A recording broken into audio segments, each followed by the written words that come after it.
Had this entire thing not started on Facebook Messenger of all places, I might have had an easier time believing that the gates of hell had opened into my inbox, doing their best to scare me into an early grave. But because it was the blue chat box lighting up my screen, offering me a message from someone outside my friends list, I met it with a healthy skepticism. Angus Bateman wanted to contact me, which was a bit of a shock considering he died in what our headmaster called a tragic accident only yesterday, leaving the school reeling from his death. And me without a psychology teacher. Admittedly, my hands shook as I clicked the message, because I couldn't quite grasp the idea of somebody being so horribly cruel already. Open your windows. That was all it said. No punctuation, and no introduction, just that. I remember the wash of cold rolling over my skin as I closed the message, the way even the existence of it made me shudder. But it was 1 AM, and I knew at least some of my nastiest classmates used this as their prime BNS time, so I shook it off and moved on. Or rather, that was the plan before a jarring ping sounded around my room, and another message appeared, right below the first. You haven't opened your windows. Goosebumps. Thousands of them, but I wasn't popular at school, and any reply would leave me the subject of about 20 group chats about how dumb and gullible I was. So I swallowed, closing the message again, and reporting the page, blocking it for good measure. Let someone else deal with these assholes. And in theory, it worked. I left it behind, tabbed back into the game I was playing, tried to free my mind from dead teachers climbing inside my computer and swinging bloodied hands out to grab me. All that was perfectly fine until my PC took on a mind of its own. Ping after ping after ping, coming in so thick and fast that they all merged into one unbearable trill, drowning me in noise. So many that I clumsily tabbed out and let myself die inside my game, reaching hurriedly to turn down my speakers. It didn't get any quieter. It's cold where I am, let me in. It's cold, repeating over and over. The messages stopped dead when I clicked the chat, as though the person on the other end saw my presence and felt satisfied, raising fingers from their keyboard. It was a cold war, neither of us willing to type as I breathed shallow gasps into the emptiness, moonlight blanketing me in the only glow my room provided. Just this one night, I wished I'd left the light on. Just tonight, the darkness felt as though it was swallowing me. Nobody spoke. It's the reason I wrenched the plug from the wall, watching the screen succumb to darkness as I let out a silent breath of relief.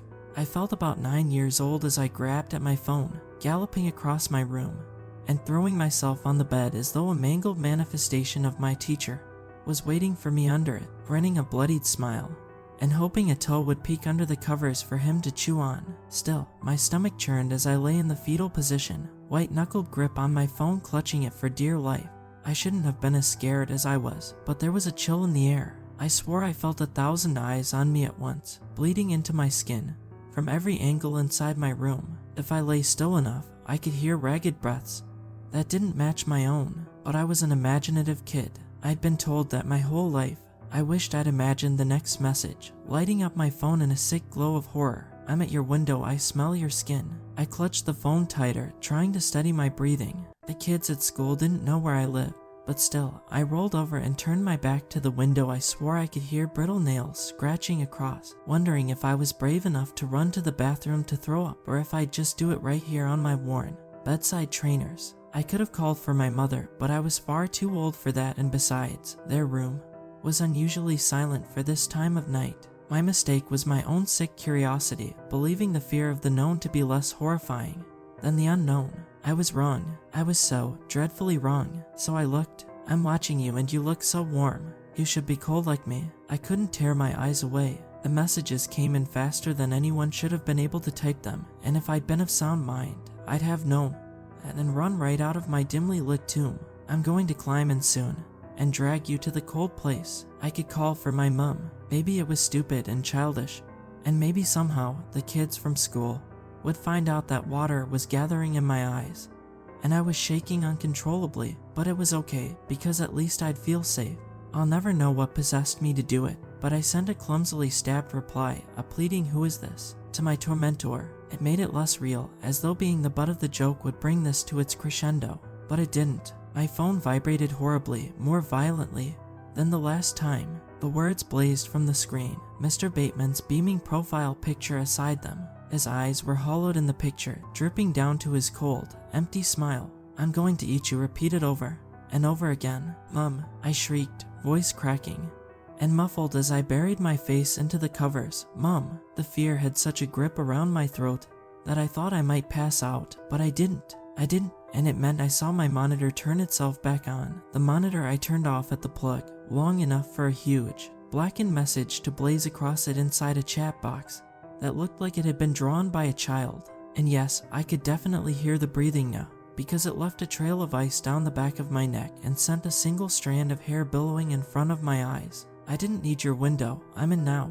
I couldn't tell you how I knew in that moment that both of my parents were dead, tucked up in their beds in a sea of their own blood, and necks snapped at the most horrible angle. Maybe it spoke to me and whispered hellish nothings in my ear. Maybe it was the deathly smell crawling down my throat from the hallway. I can't tell you why I wrote it all down either, desperately clinging to my own sanity, as it felt like someone was stealing it from me. I hear footsteps now, thunderous ones. I smell the crimson trails of blood it leaves on the ceiling under its bare feet, streaking somewhere above my head. It's near, I know it. I smell the copper, I taste it. I can't write fast enough because it's moving too quickly. It's in the hallway, it knows I'm here. I think I hear it whispering to me. It wants me to look into its eyes. Jesus Christ, it's at my door. What the hell is that, Jesus? What the hell is that, Mother of God? It's turning its head. Why does it look like that? It's looking right at me.